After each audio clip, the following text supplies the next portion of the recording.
No programa que arranca às quartas na Rádio Portimão,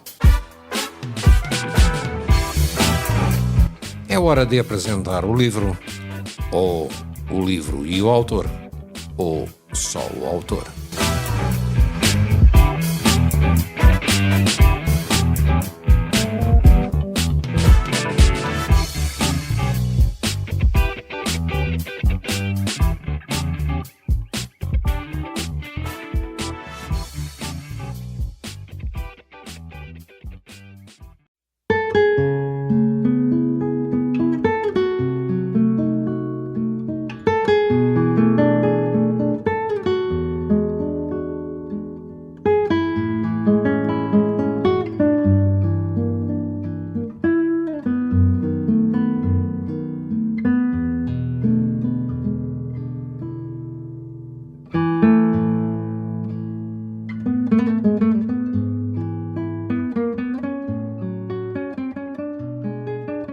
E hoje, numa pesquisa de Anabela Queilhas, vou falar de Clarice Lispector. Amo a língua portuguesa, declarou um dia a escritora brasileira que nasceu na Ucrânia. Clarice Lispector queria que esta língua chegasse ao máximo pelas suas mãos. Publicou 26 livros, obra inquietante e misteriosa que a tornou numa autora de culto, uma das maiores escritoras da língua portuguesa e do Brasil. Clarice Lispector procurava o entendimento das coisas e das pessoas. Através da escrita, mergulhava no desconhecido, pesquisava o seu próprio eu e interrogava sobre os mistérios do mundo, o que fazia de forma pessoal, mas não confessional. Nunca partilhava a sua vida. A biografia começa longe, na Ucrânia, onde nasceu em 1920. O seu nome era então Chaya Pinkashnova Lispector. Com 2 meses, vem com os pais para o Brasil, uma fuga da perseguição aos judeus durante a Guerra Civil Russa. Na nova terra, inicialmente em Maceió, fica Clarice, a menina que gosta de fazer jogos de palavras. Chegada aos 13 anos, decide que quer ser escritora. Quando eu comecei a ler, eu lia muito livro de histórias. Eu pensava que livro era uma coisa que nasce. Eu não sabia que era coisa que se escrevia. Quando eu soube que o livro tinha autor, eu disse: também quero ser autor. Muito jovem ainda, inicia-se no jornalismo. Traz artigos sobre temas diversos, dá conselhos de beleza e entrevista celebridades. O romance inaugural, Perto do Coração Selvagem, publicado em 1943, é um acontecimento no meio literário. Primeiro encarada com estranheza, Clarice arrebata a crítica brasileira. Entre romances, contos e histórias infantis, constrói uma obra sem concessões. Eu não enfeito, eu escrevo simples. A sua ficção traduz-se numa narrativa literária poética e filosófica, numa palavra, intensa.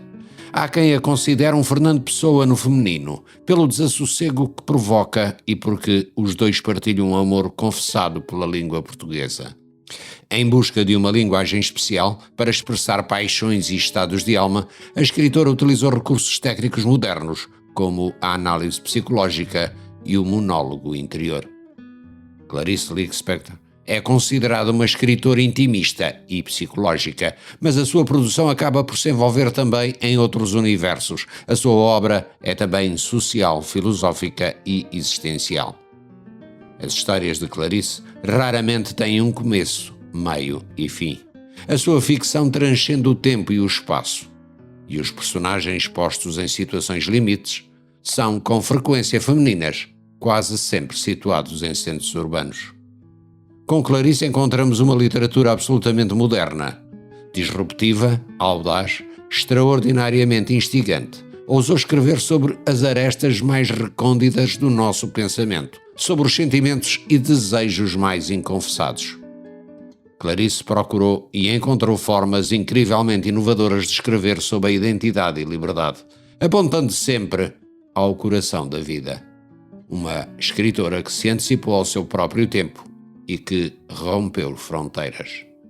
Clarice Lispector faleceu no Rio de Janeiro, a 9 de dezembro de 1977. Vamos ouvir agora uma grande escritora portuguesa, Teolinda Gerson, a falar sobre Clarice na RTP Ensino. A Descoberta do Mundo é um livro de crónicas que é uma espécie de biografia de Clarice, porque ela é extremamente pessoal, ao mesmo tempo que é universal, porque ela, quando fala do seu universo muito próprio, também fala do universo à sua volta e fala de preocupações que nos são comuns a todos, como a pobreza, a violência, a desigualdade social, a solidão e a atitude de espanto perante o mundo, uma atitude filosófica que lhe é inata, que lhe é muito peculiar, embora ela não tivesse uma formação universitária filosófica, ela é naturalmente assim, ela é um tipo de espírito que se maravilha perante o mundo e se interroga. Ela interrogava-se: porquê este mundo? Ela é muito pessoal, mas nunca é, digamos, confessional no sentido de falar da sua vida. Ela é muito contida a esse respeito. E nós sabemos, por outras fontes, que a sua vida foi duríssima, mas disso ela praticamente não fala. Ela refere que se sente profundamente brasileira, que tem um grande sentido de pertença em relação ao Brasil, que as suas origens são ucranianas. Ela vinha de uma família judia que emigrou para o Brasil e ela foi para o Brasil muito pequena, era praticamente uma criança com 2 anos ou cerca disso, mas sentiu-se sempre brasileira. Portanto, Clarice sempre teve uma grande afinidade com os mais fracos, com as personagens do povo, com as pessoas incultas, analfabetas, com os pobres.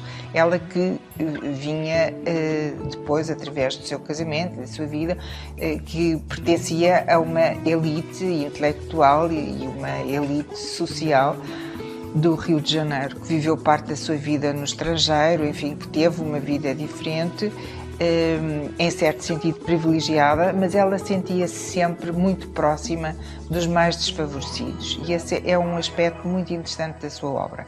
Mas apesar disso, ela escreve sobre a alegria de viver, de estar vivo, sobre as maravilhas do mundo. Ela não é uma personagem sombria, tem obviamente o seu lado de sombra que ela não rejeita e que muitas vezes a explora. Por exemplo, um livro como A Paixão segundo G.H. é um livro terrível, mas ela também tem o lado da luz, e é uma escrita luminosa, extremamente pessoal, mas não é confessional. E acho que, já agora gostava de dizer que ela é um vulto maior da literatura em língua portuguesa do século XX, e que todos os falantes de português, seja no Brasil, seja em Portugal, temos uma dívida de gratidão para com Clarice por ela ter feito uma obra tão maravilhosa na nossa língua que ela amava.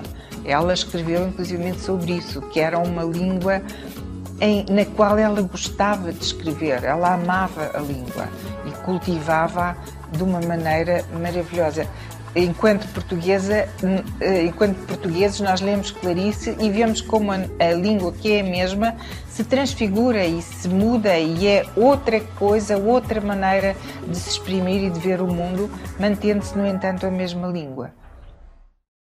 O programa que arranca todas as quartas-feiras, das 14 às 16 horas, na Rádio Portimão. É um espaço que une a palavra, os livros e a música. Todas as semanas, deixe-se envolver pelos diversos conteúdos apresentados por João Carlos Carranca e descubra a riqueza cultural e linguística da comunidade lusófona.